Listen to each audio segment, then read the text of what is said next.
البداية كانت مجرد لعبة بلعبها في أغلب الأوقات أنا وأصحابي. لعبة غريبة مش فاكرة مين اللي اخترعها، بس في الحقيقة هي مسلية جدا. احنا مجموعة مكونة من 4 بنات، محدش يعرف عن اللعبة دي غيرنا احنا ال4 بس.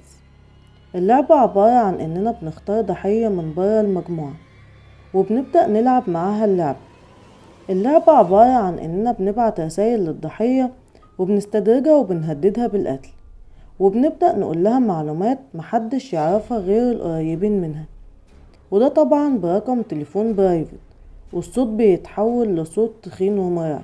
في الحقيقة لعبة مسلية ما بتاخدش أكتر من يوم، وبنعرف الضحية إنها كانت لعبة، ولو الضحية قدرت إنها تتماسك وتنجح بنجيب لها هدية، وفي أوقات كتير بنعرض على أغلب الفائزين في الانضمام للجروب.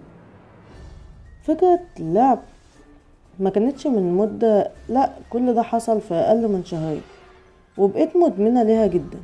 نفذنا اللعبة في 7 ضحايا، وفي الحقيقة كله اجتاز وكسب. عشان كده قررنا نصعب اللعبة ونبتز الضحية أكتر، في إننا نحاول نجيب آثار عنها كبيرة حتى لو كانت تمس الشرف. وفي الحقيقة ده اللي عملناه مع منى، صديقة لنا في الكلية. منى من وقت مش طويل كانت معانا في الخروجات والكورسات، بس فجأة اختفت وما بقتش تظهر كتير. والسبب ايه؟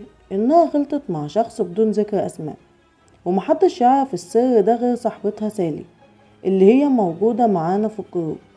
بدأنا نتكلم مع منى وحاولنا كتير باننا نتكلم معاها، بس كانت بتقفل السكة وما بتسمعش، لحد ما اتبعتت ليها صورة محرجة على الواتساب.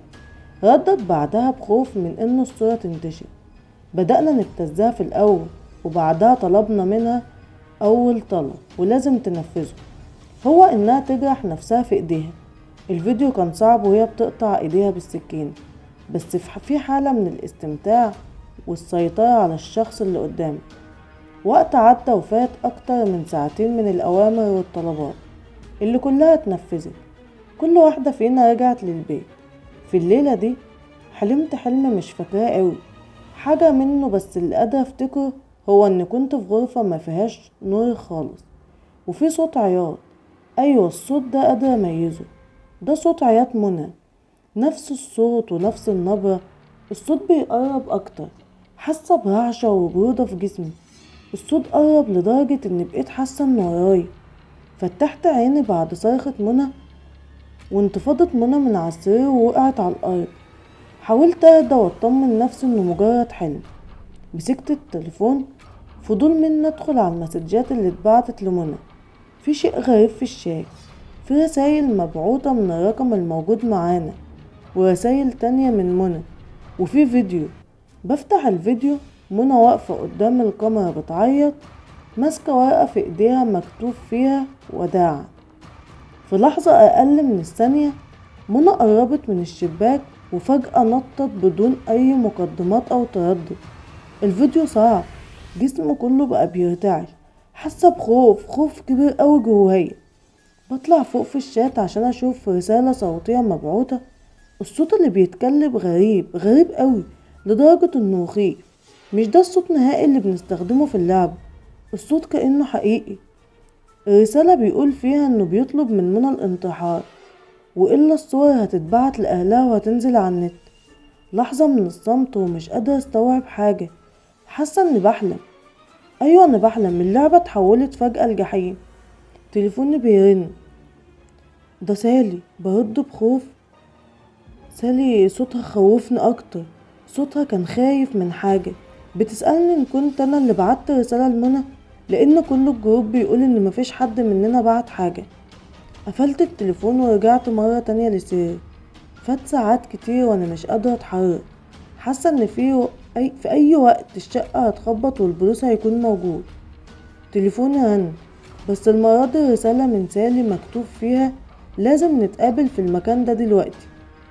رحت على المكان وكلنا رحنا وبدأنا نتكلم، بنحاول نشوف مين السبب في انه يبعت الرسالة دي لمنى. الكل انكر، ومفيش اي دليل واحد فعلا بيقول ان حد فينا هو اللي بعت ده. الصوت قريب للحقيقة، محدش عارف مين اللي بعته. رجعنا مرة تانية للبيت شفت بوست في جروب الدفعة عن خبر انتحار منى، والكل بيتجمع عشان يعزي اهلها. استغلت الفرصة ورحت مع التجمع عشان اكون قريبة من اللي بيحصل. عايزة اعرف في حد عارف حاجة ولا ايه. في الحقيقة محدش عارف حاجة، وده بسبب ان تليفون منى اختفى تماما. محدش عارف مكانه، حتى اهلها ما يعرفوش. عدى اكتر من اسبوعين على الحادثة وانا ما بنزلش من بيتي ومش قادرة اتكلم مع اي حد. في حالة غريبة في جسمي، ما بقاش عندي القدرة في ان اتحرك ولا اعمل اي حاجة صغيرة او امسكها حتى. كنت فاكرة انها شوية وقت وكل حاجة هترجع، بس للأسف كنت غلطانة. تليفونات كتير من الجروب وخصوصا سالي اللي بتتصل بيا اكتر من مرة، وانا مش عاوزة ارد عليها بسبب اللي حصل. ما بقتش عاوزة اعرفها مرة تانية. رسالة اتبعتت من رقمها مكتوب فيها الحقيني، منى عندي في الشقة قاعدة في الصالون بره. وانا دخلت حبست نفسي في الأوضة ومفيش حد هنا، ارجوك الحقيني. رسالة غريبة ومش مفهومة. منى مين اللي موجودة؟ منى ماتت اكيد. سالي بتلعب، اكيد بتهزر. بس دقيقة بالظبط وسالي بتتصل بيا فيديو كول.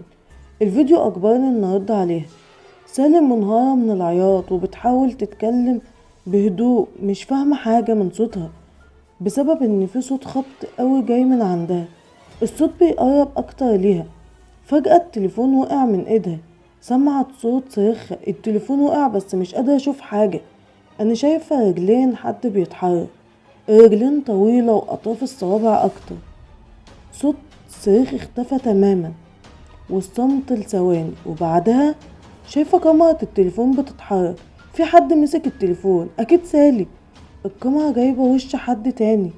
دي منى، وشها غريب ومخيف، متلطخ بالدم وعينيها بارزة من وشها. قفلت الفيديو والخوف بيزيد ونبضات قلبي عمالة تزيد. حاسة ان قلبي هيقف ومش قادرة اخد نفسي.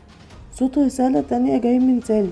بفتح الرسالة عشان اشوف الفيديو وانا مترددة افتح الفيديو. اخدت نفس عميق وفتحت الفيديو عشان اشوف في الفيديو جثة سالي وهي متعلقة على الحيطة بطريقة بشعة ومتقطعة، وفي كلمات مكتوبة على الحيطة بالدم، والكلام هو حان دور.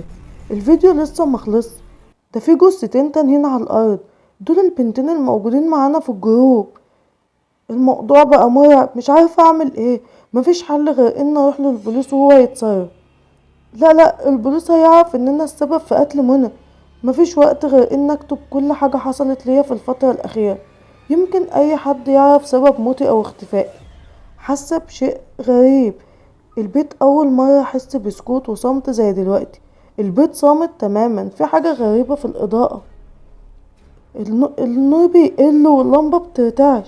سامعة صوت خطوات بيقرب مني، بس في صوت خطوات.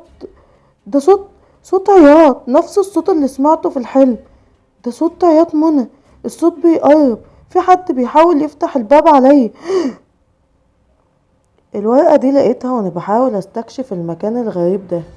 انا شخص بيمشي ورا الفضول وبحب استكشف الاماكن الغريبة، وفي الحقيقة المكان ده غريب وفي اكتر من حد قال عليه.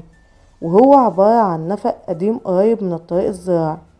الورقة دي موجودة بجانب هيكل عظمي. الورقة شكلها متهالك جدا والحبر فيها معظمه ممسوح، بس قدرت اعرف المكتوب بعد معاناة استمرت اكتر من 4 ايام متواصلين في ان افهم المكتوب. نسيت اقول لكم ان النفق ده كان موجود فيه 4 هياكل عظمية. وبكده خلصت حكايتنا. ما تنسوش اللايك والشير الفيديو للقناة كلها. مع كل احبابكم واصحابكم، كان معكم زيزي. استنوني في فيديو جديد وحكاية جديدة، والى اللقاء.